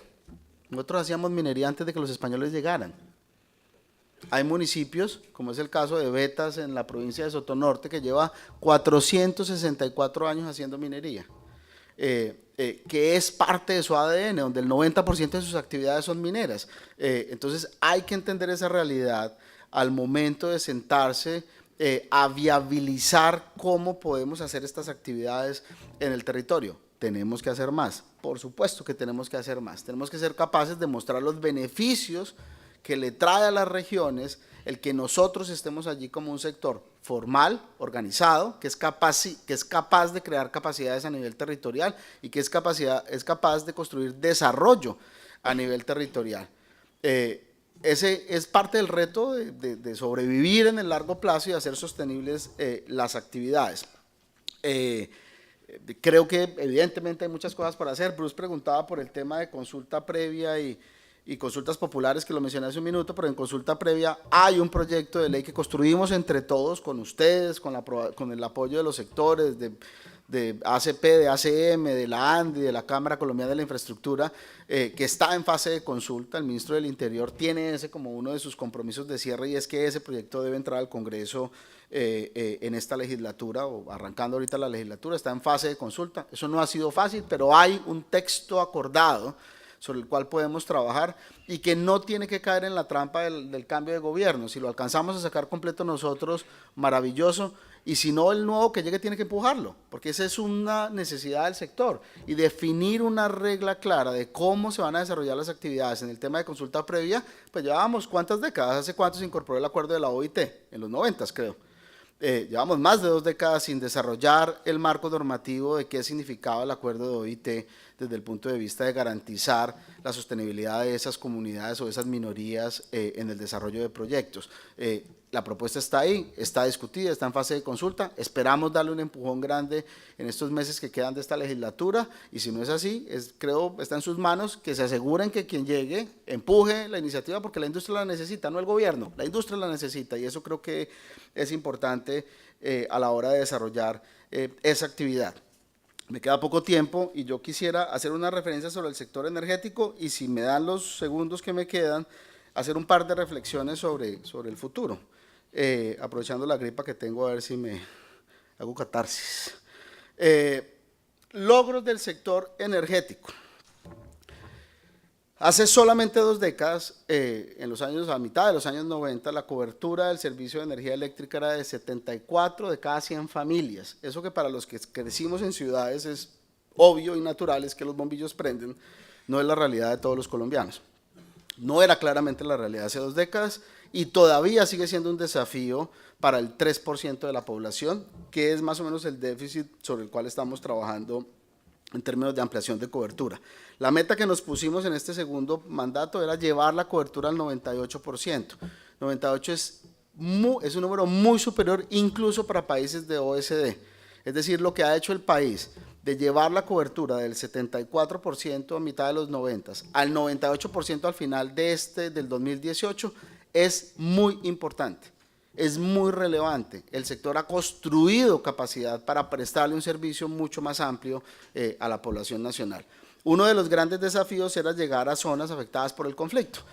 porque había regiones donde no había forma de extender redes vía los programas de FAER o de llevar soluciones energéticas vía los distintos programas que el Estado tiene, y la presencia del conflicto digamos, generaba una trampa con la cual era imposible atender a algunos usuarios. Las cifras del último año, después de la firma del acuerdo y de que pudiéramos empezar a diseñar y a priorizar proyectos, es que logramos meter 29.000 familias nuevas en el último año dentro del sistema de cobertura nacional, de una meta que nos habíamos puesto para el cuatrienio de 173.000 familias. Vamos a llegar a una cifra cercana a las 200.000 familias con el esfuerzo que se está haciendo en todos los frentes, en lo público y en lo privado, pero sobre todo estamos siendo capaces de llegar a esas familias en las zonas más afectadas por el conflicto, y eso es importante, eso es paz, eso es construir paz, es poder llevar infraestructura pública esencial a esas familias que no tenían ningún tipo de servicio, y la energía tiene ese atributo de cambiar significativamente la vida de estas familias. El día que usted tiene energía, tiene un televisor, tiene un radio, tiene un celular, tiene una nevera que le permite guardar sus alimentos. El cambio en términos de calidad de vida es monumental en algunas de estas regiones, y por eso hay que seguir trabajando en ese objetivo, que es aumentar la cobertura. En gas, pues las cifras son impresionantes, estamos cerrando más o menos con 9 millones de hogares colombianos. En estos últimos 7 años adicionamos 3 millones de familias a la cobertura de gas. Esos resultados creo que son importantes de resaltar. Y le hemos dado, digamos, hemos adquirido, y Bruce lo metió en su presentación y me alegra, un poquito entender cómo es la visión de desarrollo de este sector, entendiendo los desafíos que tenemos, todos los recursos y, digamos, todas las fortalezas que tenemos para poder mandar señales de mediano y de largo plazo de hacia dónde nos deberíamos mover. Y yo creo que este sector tiene la capacidad, desde lo técnico, tiene el músculo, además de unas compañías muy fuertes, para poder emprender una agenda como la de Objetivos de Desarrollo Sostenible y la adaptación del sistema a esos desafíos que el sistema tiene. Yo he tenido algunas discusiones sobre si este debería ser un problema o no para Colombia. Yo pues me entiendo como un ciudadano colombiano, pero además como un ciudadano del mundo. Tengo además la responsabilidad de tener hijos chiquitos, que me recuerda todos los días que hay que dejar algo. O sea, que uno no se puede comer todas las galletas, hay que guardar para mañana. Y en ese ejercicio, a pesar de la posición privilegiada que el país tiene, tenemos unos enormes desafíos en adaptar el sistema eléctrico a esos riesgos que aparecen por cuenta del cambio climático y de la variabilidad del clima. Esa es una realidad. Nosotros podemos caer en estado de negación y asumir que esto se va a resolver solo, pero la realidad es que es responsabilidad de la política pública mandar las señales que le permiten a los agentes tomar decisiones inteligentes con una línea clara de hacia dónde nos estamos moviendo. Y es parte de lo que hemos venido haciendo en la discusión de cambio climático, los compromisos que el país ha adquirido. La expedición de la Ley 1715 fue un hito muy importante en el año 2014. Todo el desarrollo normativo que se ha venido dando en los últimos años por parte del Ministerio, por parte de la Comisión de Regulación de Energía y Gas, están dando las señales de cómo nos estamos o cómo vamos convergiendo hacia un sistema que sea sostenible, que podamos producir más con un menor uso de recursos. Y ese es un cambio de mentalidad en todos los sectores, no solo en el eléctrico. Y creo que entender la óptica de los ODS dentro del marco de los acuerdos de París, dentro del marco de los compromisos que estamos adquiriendo en OCDE, es fundamental para todos los sectores. Con un liderazgo monumental, porque además aquí no solamente conocemos qué riesgos tenemos, sino que somos capaces de gestionarlos, y eso hace toda la diferencia en poder implementar una agenda mucho más agresiva de cómo el sector va a transitar hacia esos desafíos o hacia ese nuevo modelo de sector energético, que es un sector mucho más amplio que simplemente la generación de energía eléctrica, sino que recoge al minero, al hidrocarburos y al sector de energía eléctrica. Se han hecho muchas cosas, voy a pasar muy rápido por esto, la introducción del PROUR y las señales indicativas que ha mandado la UME con ese ejercicio, el decreto 348 con la implementación de sistemas de medición inteligente y el efecto que eso va a tener en incorporar la cuarta revolución digital dentro de la prestación del servicio de energía eléctrica. El futuro de este sector es distinto al que nosotros conocemos, con el éxito que ha tenido el sistema, pero ahí están ocurriendo cosas y van a ocurrir querramos o no querramos. Hay unas cosas que o las hacemos ordenadamente o pasan de manera desordenada, y parte del ejercicio de la política pública es poder hacerlo de manera ordenada hacia adelante. La creación del FENOGE, que este es el primer año que entra en operación para apoyar proyectos de gestión eficiente de la energía. Vamos a arrancar con el piloto de San Andrés y Providencia, conseguimos 10 millones de dólares para hacer un proyecto de sustitución de equipos ineficientes en generación que hablamos el otro día de fríos, y de aires y de refrigeración. Allí, con el apoyo del BID y del Clean Technology Fund, vamos a tratar de pegarnos a la iniciativa que la ANDI tiene en todo su desarrollo de línea blanca y de sustitución de equipos. Allí hay unas señales importantes, para los usuarios, que creo que podemos trabajar de manera articulada. Alguien hace unos días decía que la CREC no se movía. Esta mañana me levanté muy temprano para poder llegar aquí, y creo que levanté a Germán Castro preguntándole cuántas comisiones hicimos el año pasado, cuántas resoluciones se emitieron. Se hicieron 74 comisiones de regulación el año pasado. Es el año donde más comisiones se han hecho, tratando de ponernos al día en discusiones que llevaban años entre los agentes y el regulador sin resolverse. Y en eso, y tiene mucho que ver con mi reflexión hacia el final, es que la responsabilidad de lo público no es solamente una responsabilidad por lo que se hace, sino por lo que no se hace. A veces los efectos de las decisiones que no se toman son más grandes que de las decisiones que se toman. Y parte de la voluntad que ha tenido la comisión, yo pues que tengo piel de cocodrilo y todos los días leo las críticas de que la comisión no se mueve, eso de que la comisión no ha hecho nada, que en mi casa se llama mi papá no me volvió a llevar a fútbol, porque la comisión se hace los sábados, son 202 resoluciones emitidas el año pasado resolviendo peleas de años.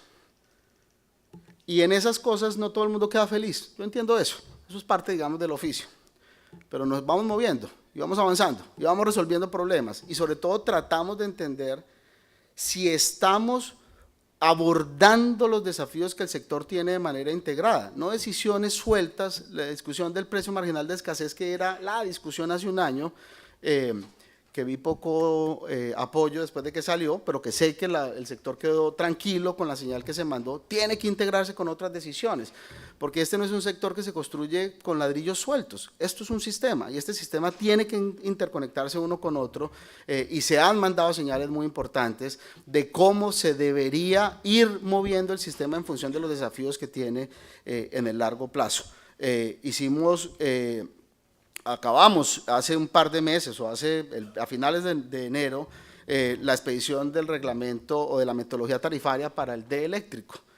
Ahí no se imaginan las horas, hombre, de trabajo para mandar una señal que le diga al sector para dónde vamos en los próximos 10 años, que le ponga unas metas, que les diga, así como logramos llevar cobertura del 74 al 98%, necesitamos trabajar en calidad, porque la baja calidad es un problema de competitividad del sector. Los indicadores son vergonzosos, somos casi el doble de peor en casi todos los indicadores, en duración, en frecuencia, en el tipo de daños que tenemos comparado con nuestros peers latinoamericanos. Nos pusimos una meta, dijimos, señores, vamos a hacer esto así, esta es la ruta. Eso va a significar 14 o 15 billones de inversión en los próximos 10 años, porque necesitamos elevar la calidad del sistema de distribución eléctrica por miles de razones, por competitividad y por una mejor prestación del servicio a los usuarios. La señal está ahí, es una señal además en la discusión que vas a tener, Bruce, de Caribe, muy importante, porque Caribe es el peor alumno de la clase en términos de calidad de prestación del servicio. Entonces, si la metodología, que es una metodología nacional, que recoge una problemática que es nacional, es peor en la costa, pero eso no quiere decir que estemos bien en el resto del país, manda una señal clara de qué tipo de inversiones hay que hacer, cómo se van a remunerar y cuáles van a ser los énfasis en un ejercicio además que no hemos hecho nunca de toma y dame. Yo te financio las inversiones, pero si no cumples te voy a recoger plata de la tarifa. En la que metimos un concepto como el 15% de usuarios peor servidos. Si en 5 años tú no sacas esos usuarios de ahí, le vas a empezar a ayudar a pagar la factura. Porque así como decimos que los indicadores de duración del país son el doble peor que nuestro peer group de Latinoamérica, en la costa son 10 veces peor. Hay municipios donde hay usuarios con interrupciones de 1000 horas. Eso es absolutamente impresentable. Entonces uno no puede sacar pecho y decir llevamos cobertura al 98% de la población cuando hay usuarios que tienen la mitad del año están desconectados. Entonces ese es un esfuerzo que hay que hacerlo como sector, lo discutimos hasta el cansancio. ¿Vamos a sacar 10 en la previa? Probablemente no, pero se mandó una señal, se definieron unas reglas y se le va a exigir a los operadores que cumplan. Porque en el pasado la respuesta a la calidad era bien gracias, no había ningún incentivo para que pudiéramos exigir calidad. Entonces eso se metió y eso es bien importante, digamos, en lo que viene hacia adelante. Hay un par de reglas que son claves en la lista de la carta o de la mesa mineroenergética que tienen que ver con el tema de las reglas de entrega de excedentes de autogeneración. El lunes pasado se aprobó, la versión final debe estar publicada hoy, porque tuvo un periodo largo de consultas con la SIC y apenas salió hasta la semana pasada, quedó aprobada hoy, debe estar publicada, la firmé anoche antes de salir, o sea que ahí van a tener una señal que creo que es importante y que el sector estaba esperando y que se le dio todo el trámite que se le debía dar para poder mandar una señal regulatoria de largo plazo. Hablamos de calidad y no quiero irme sin recordar los 4.3 billones de pesos de inversión que estamos ejecutando en el Caribe, todas empresas sentadas aquí, tratando de resolver un desfase de inversión en infraestructura que traía más de una década y que lo estamos resolviendo con las inversiones que se están ejecutando hoy en día en la región. Esa que es Plan 5 Caribe es una pieza, es un aporte que hizo mi predecesor a resolver el problema del Caribe y hoy ya está entrando, digamos, en operación gran parte de esa infraestructura y durante el año vamos a estar entregando gran parte de esa infraestructura que va a resolver un problema sobre todo en la competitividad industrial porque elevó la capacidad del sistema de atender usuarios con demandas más importantes. Y dado que me queda un minuto, solamente quiero volver sobre un par de puntos y tiene que ver uno que no puedo dejar de mencionar, que es la introducción de energía renovable dentro de la matriz energética y cuál es el propósito que tiene el que nos hayamos sentado a pensar en qué tipo de solución le íbamos a dar a un problema que tiene la matriz. Nosotros tenemos un sistema calificado como el 8º más limpio del mundo, pero tenemos un riesgo. Ese sistema, que es un sistema deseable, nos pone en riesgo. Y es que este país, por su ubicación geográfica, tiene fenómeno del Niño. Y cuando uno tiene una matriz de generación en el que el 70% de su capacidad y el 80% de su energía es de fuente hídrica, los niños tienen un efecto. Y si ustedes ven las curvas de precios, pueden ver exactamente cuándo hay niños en el país. ¿Y quién lo paga? Los usuarios. Entonces, ese problema, que es un problema de lo que significa gestionar la cosa pública, es un problema al que hay que darle una solución. Nosotros hemos propuesto una solución. Y le hemos dicho al sistema, si tiene mejores ideas, póngalas sobre la mesa. Pero estamos tratando de pegarle a 3 objetivos. Meter energía renovable dentro de la matriz que diversifique el riesgo de fenómeno del Niño. Esto no es, como dicen los gringos, for the sake of it. Esto no es, o sea, nosotros estamos buscando un tipo de energía que complemente la matriz de generación que tenemos. Porque cada vez que tenemos un fenómeno del Niño, el país pasa a modo oración. Y es que toca rezar 18 meses para que el país no se apague y el ministro no se caiga. Siempre se caen además. Y la realidad es que uno no gestiona ese riesgo así, esperando que un evento no ocurra. El evento ocurre, las estadísticas lo muestran. Y nosotros hemos entendido que este es un país, bendito Dios, como dirían en mi casa, que tiene recursos suficientes. Tiene agua, tiene viento, tiene sol, tiene biomasa, tiene carbón, tiene petróleo, tiene gas. O sea, nosotros nos podemos dar el lujo de decir cuál es esa matriz que minimiza el nivel de riesgo ante eventos de cambio climático como son el fenómeno del Niño. Y más allá de lo que diga Trump, para Colombia el Niño es una realidad, como lo ha sido la Niña. Nosotros hemos tenido unos eventos repetitivos que han generado unos impactos muy importantes en el PIB, nada despreciables. Y lo que estamos diciendo es, el sector industrial, que en tu carta estaba de punto número 1 y me alegró, está pidiendo precios de largo plazo competitivos. Ok, va rodando, vamos a diseñar un mecanismo que forme precios en el largo plazo competitivos, eso sí, es condición sine qua non, no vamos a armar esto para comprar energía más cara, pero además que nos ayude a cumplir con los objetivos de COP21, es que este sector cumpla con sus metas de reducción de emisiones en generación, 4.7 toneladas de CO2 tenemos que sacar del sistema de aquí al 2030, no hay que hacerlo en un día, lo podemos ir planeando, Pero lo que sí es cierto es que los beneficios de incorporar energías renovables en la matriz van a reducir el grado de exposición de riesgo que tenemos por fenómenos del Niño. Tenemos el recurso, la tecnología ha bajado de precio. Creemos que el sector es capaz de acomodar nuevas fuentes de generación sin poner en riesgo la confiabilidad. Creemos que son muchos más los beneficios que trae incorporar solar y eólica al sistema. Acabamos de asignar una línea de transmisión que se sale del PowerPoint, y es que La Guajira tiene recursos. No, La Guajira tiene recursos y va a tener una línea que permite poner esos recursos en el sistema. Y estamos trabajando en esa línea, sacamos un decreto de discusión, hemos oído a todo el mundo, pero la reflexión que les quiero hacer es que, y esto me lo enseñó, tenía dos ejemplos que iba a poner, pero me lo enseñó un ministro de Hacienda a finales de los 90, y es que hay unas discusiones donde toca dejar el sombrero en la puerta.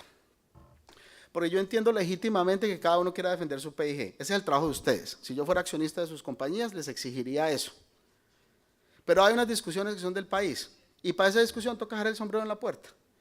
Porque la mejor solución para el país de pronto no es la mejor para mi PIG, sobre todo si creo que la torta es del mismo tamaño. Si no soy capaz de entender que los desafíos aquí son otros, es que hay que hacer que el pastel sea más grande, hay que tener más recursos en el sistema, hay que electrificar la economía, hay que trabajarle al tema de la electrificación del transporte, hay que trabajar en el tema de eficiencia. Pero esa discusión hay que darla con un poquito de grandeza, y es dejar el sombrero en la puerta y pensar qué es lo que el país necesita. Porque lo que sí no puedo garantizar yo desde la política pública es que les voy a mantener a todos su statu quo en los PIGs. Eso no lo puedo hacer, ese no es el trabajo mío. El trabajo mío es mandar una señal de política y acordarme en cada una de esas decisiones qué impacto tiene en los usuarios. Un exministro de Minas me recomendó cuando llegué a este cargo que la mejor manera de ser buen ministro era no hacer nada. Ese consejo me lo dieron, yo decidí no seguirlo, y es que voy a proponer soluciones. Y voy a dar todas las discusiones que tenga que dar para sacarlas adelante. Muchas gracias.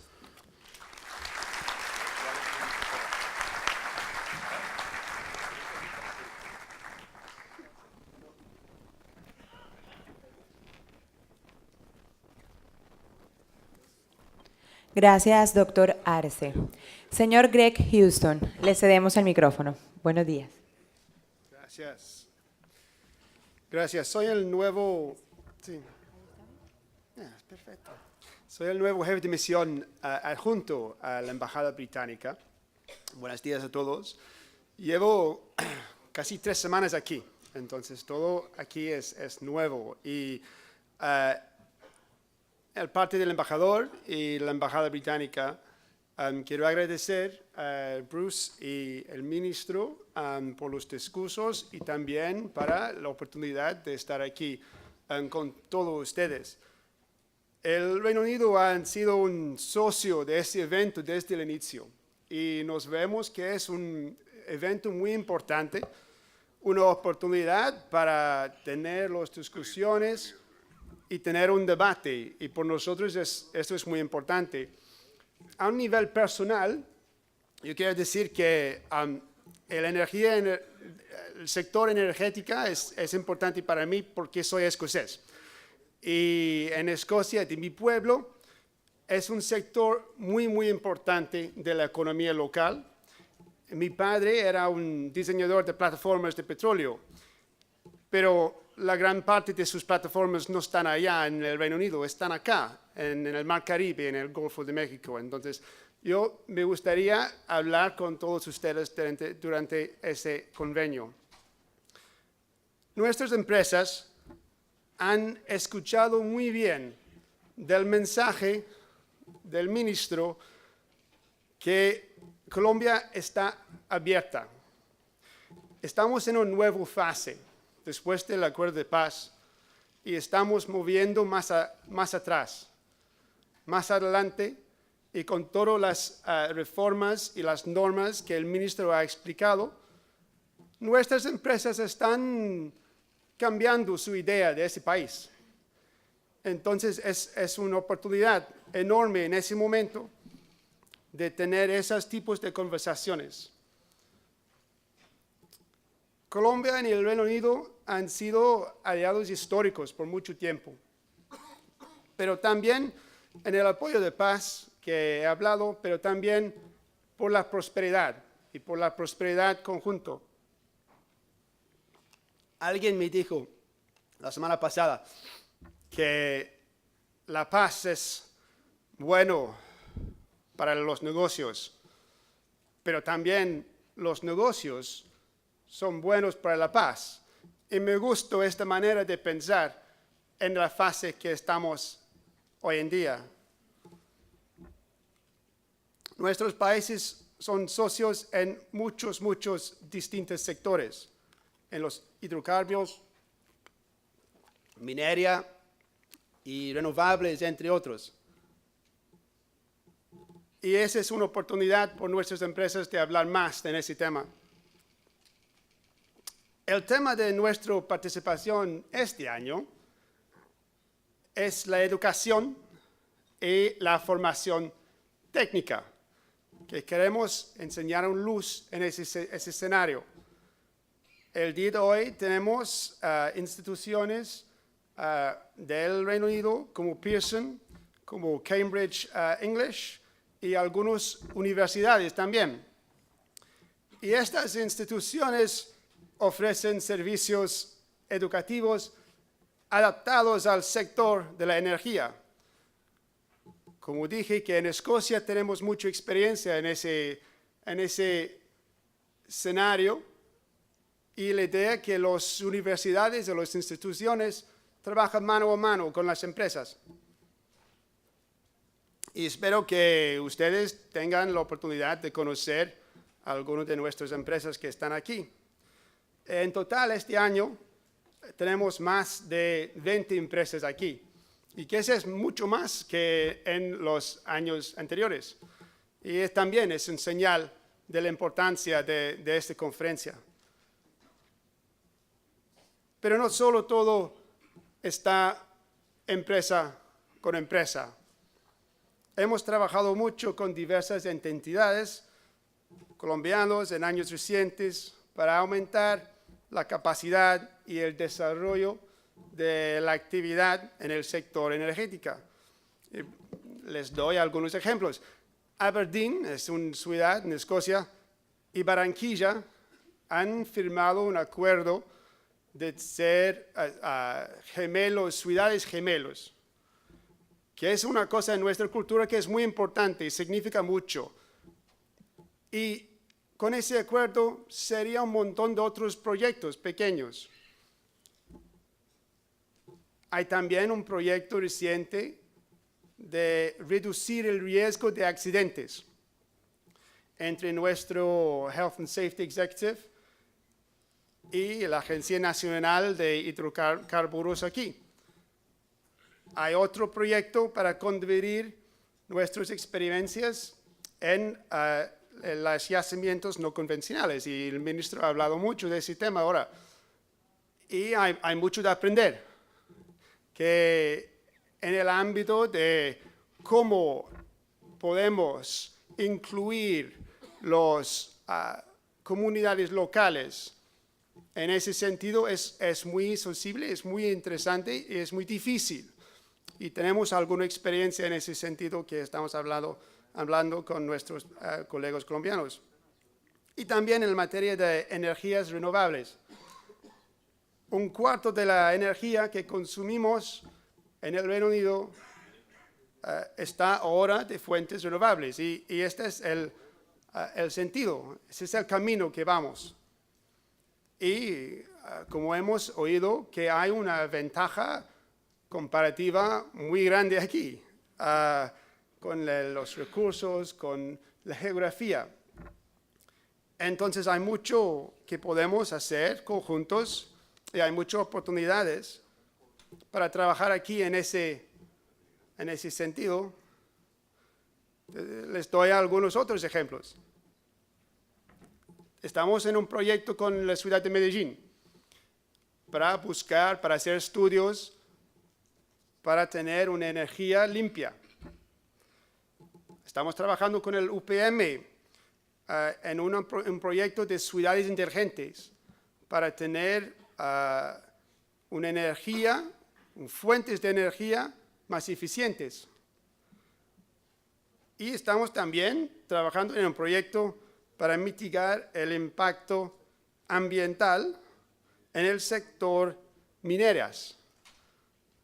Entonces, hay muchos proyectos y ese es mi mensaje, porque todos esos proyectos, muchos de esos proyectos, empezaron acá, empezaron en estos convenios, en estas conferencias, en que todas las semillas, todas las conversaciones pueden ser algo más grande, más desarrollado, más adelante. Entonces, yo quiero agradecer a todos ustedes, y Bruce y Germán, y que les deseo mucho exitoso en todas esas conversaciones que van a tener hoy. Muchas gracias.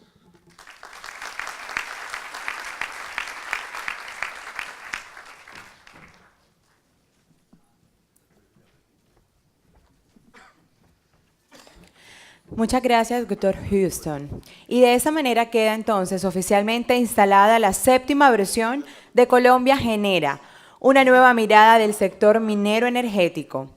Mientras nos acondicionan el escenario para dar inicio a los paneles del día de hoy, los dejamos con este video de la empresa Cotecmar.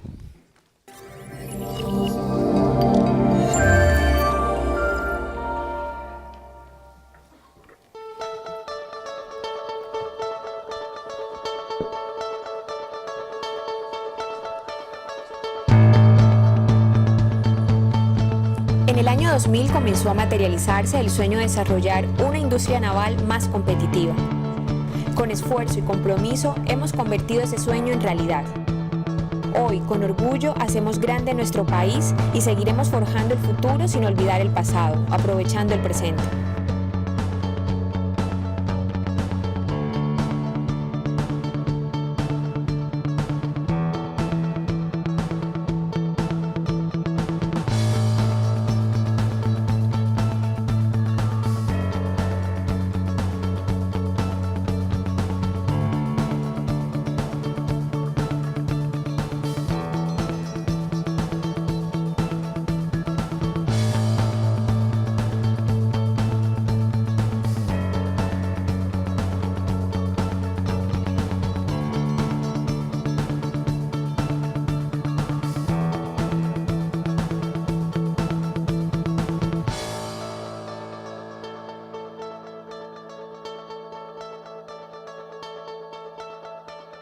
Continuaremos el legado de grandes hombres para seguir dejando huella.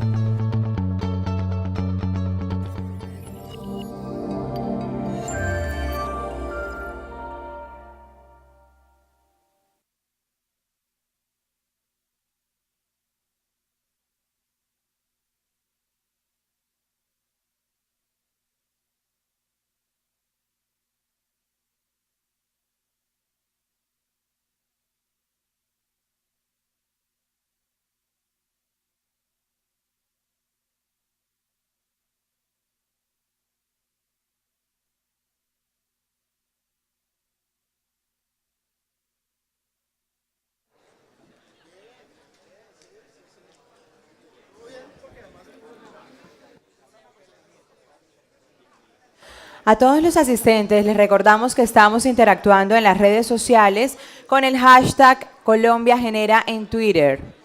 @Andy_Colombia es nuestra cuenta. Los invitamos a que participen con sus mensajes.